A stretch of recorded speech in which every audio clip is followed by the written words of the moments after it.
Buenos días, hermanos, ¿cómo están? Hoy vamos a tener nuestro tema, un tema muy importante para estos tiempos, en estos tiempos de crisis, ¿verdad? Que ya ha existido desde siempre. El tema se llama Perdidos en el seno de la iglesia. Y tiene que ver esto con todo lo que estamos viviendo. Eh, un versículo de la Biblia dice que el perfecto amor de Dios echa fuera todo temor. Y la verdad que estamos viviendo tiempos de temor, tiempos de angustia, tiempos de inseguridad. Entonces, ¿por qué estamos pasando esta situación? Pues vamos a ver en el tema, vamos a tratar de desarrollar dos ejemplos que nos van a iluminar y nos van a tratar de ubicar verdaderamente quiénes somos en Cristo, qué hemos creído y por qué estamos en la iglesia, ¿verdad? Ojalá y sea por una situación verdaderamente aceptable ante los ojos de Dios. Y vamos a orar para empezar a dar este tema. Señor, te damos gracias. En el nombre de Jesús te pedimos que nos des discernimiento, que nos des capacidad para poder enviar este mensaje, para poder escuchar este mensaje y abrir nuestro corazón a lo que hoy tú tienes para nosotros. Te damos muchas gracias en el nombre de Cristo Jesús. Amigos de aliento, amigos y congregantes de aliento de vida. Es para mí un placer estar aquí con ustedes. En el nombre de Jesús. Amén. Entonces, cuenta la historia que llega un creyente, un hombre de iglesia, y dice, pastor, estoy perdido. Dijo, dijo sin rodeos, apenas tres palabras, ciertamente no es necesario decir más palabras que describir la tragedia de una persona en conflicto. Para una persona que cree en Cristo y ve que sigue practicando las mismas cosas, pues es obvio, ¿verdad? Estoy perdido porque él sabe que no ha podido superar la situación. Dice, soy cristiano de nacimiento, todos creen que soy un buen cristiano, mis padres creen que soy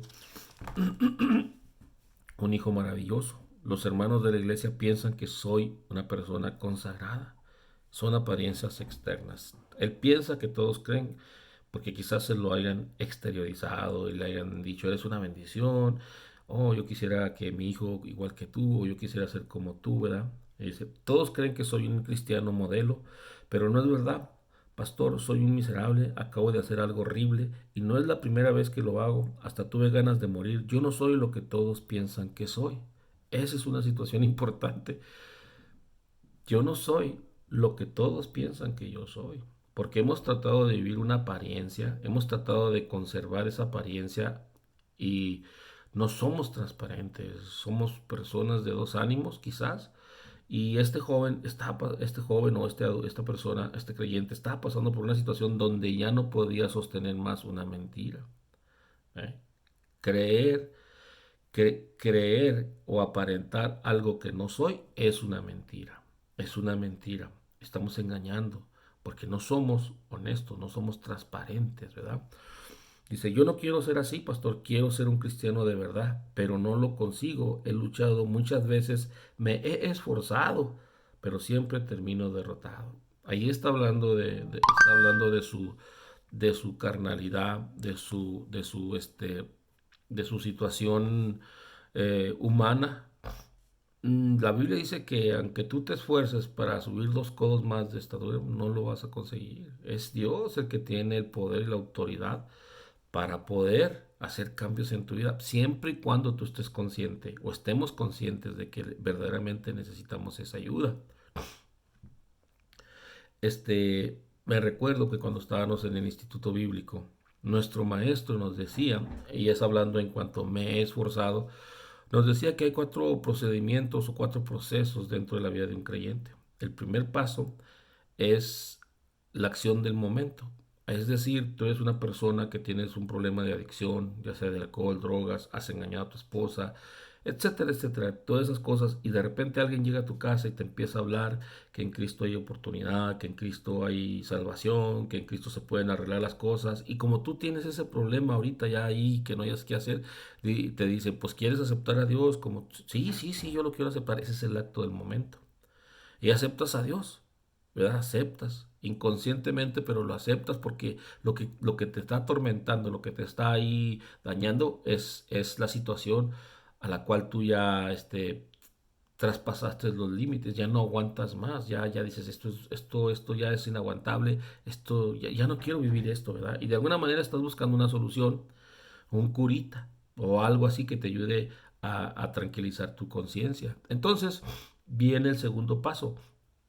El segundo proceso es el proceso del arrepentimiento. ¿Qué es esto? Es cuando tú verdaderamente, si empiezas a ir a la iglesia y empiezas a ver cambios en ti y empiezas a ver que unas cosas ya las dejaste, pero otras no, es el proceso de arrepentimiento. Ahí tienes que ser honesto contigo mismo delante del Señor y decirle, Señor, no puedo dejar esto, no puedo. Y pedir ayuda y pedir consejería, ir con gente que sea de una ética valorable, o sea, que no vaya a andar hablando, hay cosas que tú le vas a confesar, que tú le vas a decir, porque quizás esa persona te tiene que ayudar, ¿verdad?, a orar. Ese sería el proceso del arrepentimiento, número dos. El número tres sería el proceso de conversión. ¿Qué es eso? Hemos dejado todo. Hemos dejado todo y hemos dejado de pecar, hemos dejado de delinquir, de ser delincuentes, ¿verdad? Transgrediendo la palabra del Señor. O sea, ya no somos perfectos, pero ya no estamos en esa situación de un conflicto continuo. ¿Me explico? Que entonces allí viene el proceso de conversión y es cuando nosotros pensamos, hablamos igual que Jesús, vivimos igual que Jesús. Tratamos de exponer todo lo que hemos aprendido, todo lo que hemos aprendido a través de la lectura, todos los ejemplos que Él ha hecho para que nosotros los llevemos a otras personas que no conocen de Él. Bueno, ese es un proceso que nos enseñaron. Hay que explicarlo más, pero es así rápido porque tenemos, pues no sé cuánto dure este tiempo, ¿verdad? Tenemos más que platicar. Entonces, las palabras, pastor, estoy perdido. ¿Perdido? Sí, dentro de la iglesia y sin embargo perdido. ¿Es posible estar dentro de la iglesia y estar al mismo tiempo perdido? Por supuesto que sí. Lamentablemente sí existe eso. Dice como en el caso de este creyente, están perdidos haciendo todo lo que no deben hacer cuando nadie los ve. Pero existe también otra clase de creyentes que están perdidos dentro de la iglesia. ¿Y cuáles son aquellos? Son aquellos que hacen todo correctamente, que cumplen aparentemente todo lo que la iglesia demanda, que viven preocupados solamente por los detalles externos de los reglamentos y las normas, pero que están igualmente perdidos. Una apariencia que no nos ayude en nada, o sea, una apariencia en la cual nosotros estamos verdaderamente mintiendo, porque no somos lo que aparentamos. La historia del joven rico todos la conocemos, ¿verdad? Todos conocemos esa historia. Era un joven conforme quizás a nuestros tiempos contemporáneos, ¿verdad? Era un joven que estaba instruido, ¿verdad? Quizás los líderes de su congregación estaban demasiado preocupados con las normas, con las leyes, con los reglamentos, ¿verdad? No puedes hacer esto, no puedes hacer aquello, hacer esto es pecado, hacer aquello también es pecado. Quizás el joven creció con un concepto equivocado de Dios, imaginándolo sentado en su trono de justicia, dictando reglas, con rostro serio y la vara en su mano, listo para castigar al desobediente. Desde pequeño los padres y maestros le habían enseñado a cumplir fielmente todas las normas. Eran personas preocupadas solo con la imagen de la iglesia, solo con las normas y reglamentos, ¿verdad? Entonces, era obvio que todos aquellos, los jóvenes judíos, tenían que aprenderse el Pentateuco, los 5 libros de la Biblia de memoria para los 12 años. Entonces era obvio que conocía, pero tenían más reglamentos, ¿verdad? Y esos reglamentos, pues, los llevaban a ser personas que no podían cumplir lo que verdaderamente deberían de cumplir, ¿verdad? Entonces, vamos a trasladarnos a estos tiempos contemporáneos. Un ejemplo de una jovencita de apariencia de una forma vestida no apropiada. Seguro que el caso lo llevarían al seno de la iglesia. Y como la joven ama a su iglesia, dejaría de usar esa ropa y todos en la iglesia quedarían contentos sin preocuparse de lo que le sucede en el fondo del corazón a esta joven. Lo que les importa es que ella cumpla la norma, que sea un buen miembro de la iglesia y el joven rico aparentemente de este modo y el joven rico aprendió a hacer de ese modo, a cumplir externamente todas las normas y las leyes, aparentando una situación que no estaba en él. Y en el libro de Marcos, los fariseos, siempre preocupados por los detalles de la ley, fueron los primeros en salir al encuentro de Jesús. ¿Le es ilícito al marido repudiar a su mujer? ¿Es pecado cortarse el cabello? ¿Es pecado orar sentado? ¿Es pecado celebrar actividades recreativas? El Señor Jesús no se detuvo mucho tiempo a discutir estas situaciones, ¿verdad? Sino que se arrimó un grupo de niños, se dirigió hacia donde estaban ellos, los puso sobre sus rodillas, los acarició sus cabecitas con amor y besó aquellas caras inocentes. Qué tremendo, ¿no? Jesús no hizo caso de las apariencias, ni de las leyes, ni de los reglamentos. Él sabía lo que verdaderamente había en el corazón de aquellas personas. Seguramente el joven quedó emocionado, quedó así como que, wow, ¿qué es esto, verdad? ¿Y por qué? Porque él trató de vivir una apariencia, él trató de vivir una situación que nunca estuvo en su corazón, nunca fue enseñado a vivir de esa manera, ¿verdad?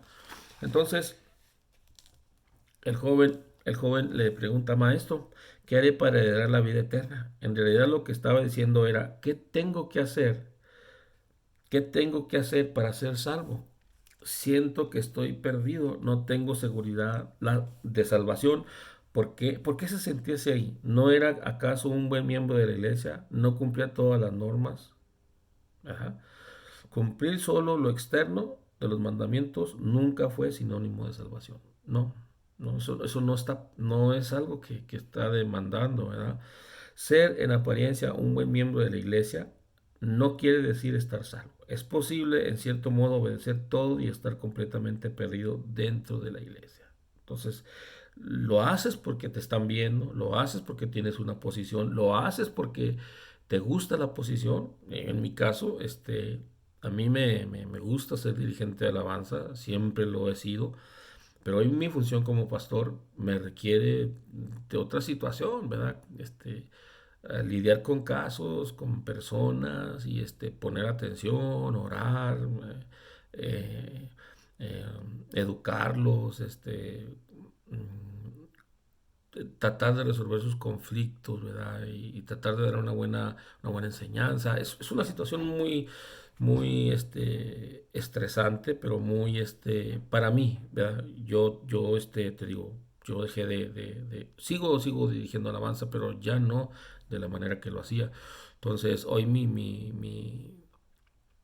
ministerio como pastor me ha dejado a un lado lo que yo amo, lo que yo quería sostener por el resto de mi vida, ¿verdad? ¿Por qué te digo esto? Porque ahorita te voy a llevar unas palabras, ¿verdad? Y te voy a decir qué es lo que pasa con eso. Jesús lo miró con ternura y lo ama. Él te ama. Él te ama y te comprende. Eso es lo que dice la Biblia. En este momento tú eres lo más importante para Dios. Tú con tus luchas, con tus fracasos, con tus conflictos, con tus dudas e incertidumbres, tú con tus deformaciones de carácter, con tu temperamento irascible, eres el objeto de todo su amor y cariño. ¿Sí? Puede ser que en algún momento de tu vida sientas que nadie te quiere, que tus padres no te comprenden, que no te aprecian, que la vida te negó las oportunidades que le dio a otros, que el mundo entero no te acepta. Incluso puede ser que ni te quieras a ti mismo, ni te aceptes. Todo esto puede ser verdad, pero Dios siente afecto por ti y te comprende. Dios de alguna manera es fiel a su palabra. Pero, aquí están las cosas que nos hacen sentir verdaderamente, eh, bueno, si estamos convencidos del sacrificio de la cruz, ahí son cosas que nos van a hacer sentir que verdaderamente le estamos fallando a Dios. Ah, dice aquí en el escrito, dice, hace siglos allá en Judea, más allá del Jordán, Cristo miró con amor al joven rico. vio sus conflictos internos, sus luchas, sus angustias, vio su desesperación, su desesperada situación dentro de la religión, pero perdido al cumplir tan solo la letra de los mandamientos, perdido obedeciendo en apariencia todas las normas. Y no puedes seguir viviendo así, ni tenemos por qué seguir viviendo así. Dios nos ha llamado a libertad. ¿Sí? Jesús dijo, yo soy el camino y la verdad. Y nos manda a vivir en libertad. ¿Sabes cuál es tu problema, hijo mío? Le dijo Jesús. Tan solo uno. Tú no me amas. En tu corazón no hay lugar para mí. En tu corazón solo hay lugar para el dinero. Es verdad que estás dispuesto a guardar mis mandamientos, pero no me amas. Y mientras no me ames, yo no acepto nada de ti. De nada, de nada vale en este caso guardar los mandamientos, cumplir las normas, obedecer las reglas si no me amas. Nada de eso tiene sentido. Continuarás sintiendo esa horrible sensación, ese vacío en tu interior. O sea, hacemos las cosas no porque amamos a Dios. Lo hacemos porque nos sentimos bien, porque estamos, pues sí, agradecidos de alguna manera, ¿verdad? La Biblia dice que el joven, contrariado con estas palabras, se retiró triste. Qué desgracia, estaba más dispuesto a guardar externamente los mandamientos que amar al Señor Jesús. ¿Por qué? Porque tal vez es más fácil aparentar que es bueno que entregarle el corazón a Dios. Es posible que estés pensando, afortunadamente yo no tengo riquezas. Puede ser, pero a veces no necesitamos tener riquezas para destronar a Jesús del corazón. ¿No será que acaso amas más a un artista que a Jesús? ¿Podrías amar más al deporte, o más a tu profesión, más a tus estudios, otras cosas buenas en sí mismas, cuando ocupar el lugar de Cristo en tu corazón? Podría ser que incluso amaras a la iglesia, la doctrina de la iglesia, el nombre de la iglesia, más que al Señor Jesús. Te pregunto, ¿cuál debería de ser nuestra primera preocupación? ¿Amar a Jesús o solo guardar los mandamientos?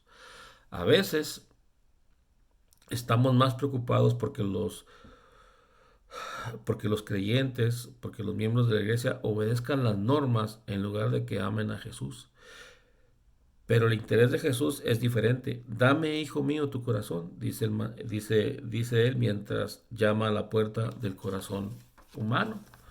Nunca deberíamos de olvidar que es posible cumplir las normas sin amar a Jesús. Pero qué es imposible, pero qué es imposible amar a Cristo y no obedecer sus normas. Entonces, ¿cuál debería de ser nuestro primer interés, nuestro gran objetivo? Si el ser humano amara a Jesús con todo su corazón, sería incapaz de hacer algo que lastimara a su Redentor. Es decir, que en consecuencia su vida sería una vida en obediencia, una vida transparente. No habría problemas, ¿verdad? ¿Sabes cuál es el gran conflicto de nuestra vida espiritual? ¿Sabes, sabes que porque a veces nos sentimos infieles en la iglesia, porque nos falta amor por Cristo? Algunos estamos en la iglesia porque nos gusta, porque la doctrina nos convenció, porque el pastor nos hizo una invitación que no pudimos rechazar, o porque nuestros padres lo quieren, o quizás para agradar a los hijos o a la esposa, o simplemente porque todo ser humano tiene que tener una religión, pero no porque amemos a Jesús al punto de decir, yo no quiero, yo no puedo vivir sin ti.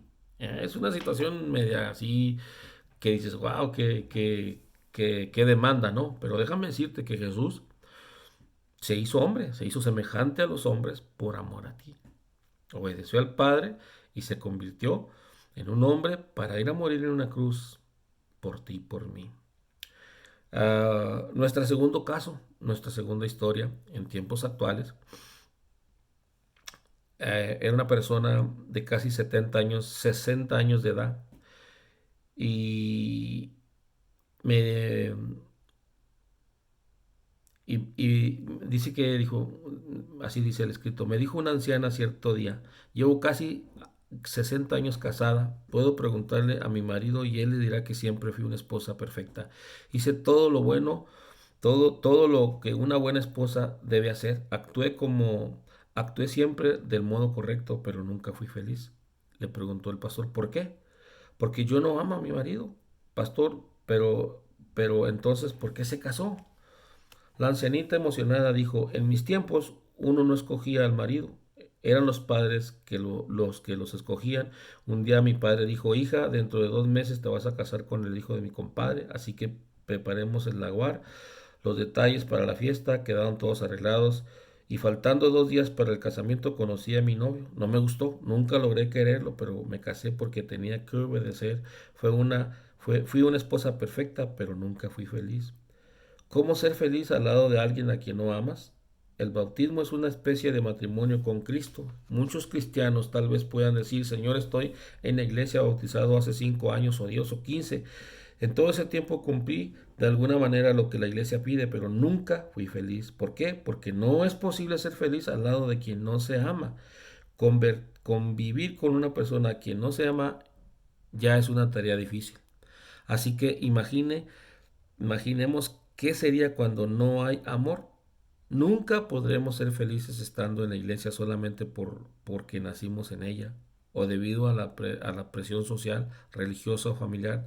Todos esos motivos solo tienen algún sentido cuando el gran motivo es el amor por Cristo. Si no es así, la vida cristiana llega a ser un infierno, una horrible carga que hay que sobrellevar, hacer las cosas porque estamos bautizados, solo para cumplir, solo para agradar a los hombres. Es lo peor que puede acontecernos. Siempre estaremos pensando en salir, en abandonar todo, quizás cuando nadie nos ve, estamos haciendo las cosas que no debemos hacer. Todas las normas de la iglesia, todas las cosas que tengamos que abandonar, todo lo que tengamos que aprender, tendrá algún significado únicamente cuando el amor de Cristo motive a hacer esto. Nuestra oración no debería de ser, Señor, ayúdame a guardar tus mandamientos, sino, Señor, ayúdame a amarte con todo mi ser. Los conflictos en la vida espiritual de muchas personas tienen una raíz en el hecho de que no aman o no amamos a Cristo lo suficiente. Estás convencido, pero no has sido transformado. Esto que les hablaba, la transformación, la conversión. Entonces, no debemos de sobrellevar apariencias. No debemos de cumplir solamente con los reglamentos y las leyes. No debemos de agradar al hombre, porque el hombre nos dice, no hagas esto, no hagas aquello. Debemos de consultar en la Biblia qué es lo que dice. Yo siempre les he dicho a las personas de la iglesia, ¿sabes qué? Si este domingo has planeado ir con tus hijos, ir con tu padre y con tu madre que no conocen del Señor, puedes ir, puedes ir. Ve, abrázalos, dales amor, dales cariño, dales lo que Dios te ha dado. Y de ningún momento, y de ninguna manera va a ser un conflicto de que yo te tenga que llamar la atención, que por qué no fuiste a la iglesia. No, no, no. Al contrario, estás haciendo lo que deberías de hacer, ir por aquellos que no conocen a nuestro Señor Jesucristo y alcanzarlos para Dios, alcanzarlos que tengan salvación y vida eterna. Pero, pero si tú no vas, y siempre les digo, si tú no vas porque tienes flojera, porque no lavaste la ropa, porque no hiciste esto, porque no hiciste el otro, o sea, créeme que no has conocido verdaderamente a Dios, ni has valorado verdaderamente qué hizo Dios a través de su Hijo Jesucristo por ti y por mí. Entonces, las apariencias, tarde que temprano, nos van a decir, nos van a desnudar, nos van a desenmascarar delante de los demás. Conozco muchos casos, conozco muchas personas en esas situaciones y qué tristeza, pero esa es la verdad. Nunca conocieron a Dios, nunca le dieron su corazón de verdad, simplemente vivieron como les dije, la acción del momento, pero nunca tuvieron un proceso de arrepentimiento, nunca tuvieron un proceso de conversión, por lo tanto, no va a haber un proceso de glorificación. Entonces, no guardemos las apariencias, seamos como somos, perdón. Caminemos como somos, pidamos ayuda cuando tengamos que pedir ayuda. Y pues Dios me los bendiga. El miércoles voy a conectarme otra vez, voy a grabarte una predicación el miércoles para que la escuches. Y pues estamos ahí en Los Alcaldes, ahí enfrentito del Panteón de Colinas, calle Bambú, o Reyes Estrada. Si tienes una oportunidad de acompañarnos, pues con gusto estaremos allí. Nuestros servicios son de 10 a 10 y media tenemos Instituto Bíblico y no, de 10 a 10:45 Instituto Bíblico, y a las 11 tenemos nuestro servicio. Para las 12 y media ya estamos terminando. Mensajes cortos, mensajes positivos, mensajes fuertes, de contenido, de gran contenido alimenticio para poder aprender y caminar más en la voluntad de nuestro Señor Jesucristo. Acuérdate, las apariencias no dicen verdaderamente quién eres tú. Las apariencias son engañosas, y si vives en una apariencia estás viviendo una mentira. Y Dios, te vuelvo a repetir, dice la Biblia, porque de tal manera amó Dios al mundo que ha entregado a su Hijo unigénito, Jesucristo, para que todo aquel que cree en Él no se pierda y tenga vida eterna. Entonces, la palabra ahí está, hermano. Bendiciones, nos vemos la próxima semana. Hasta luego.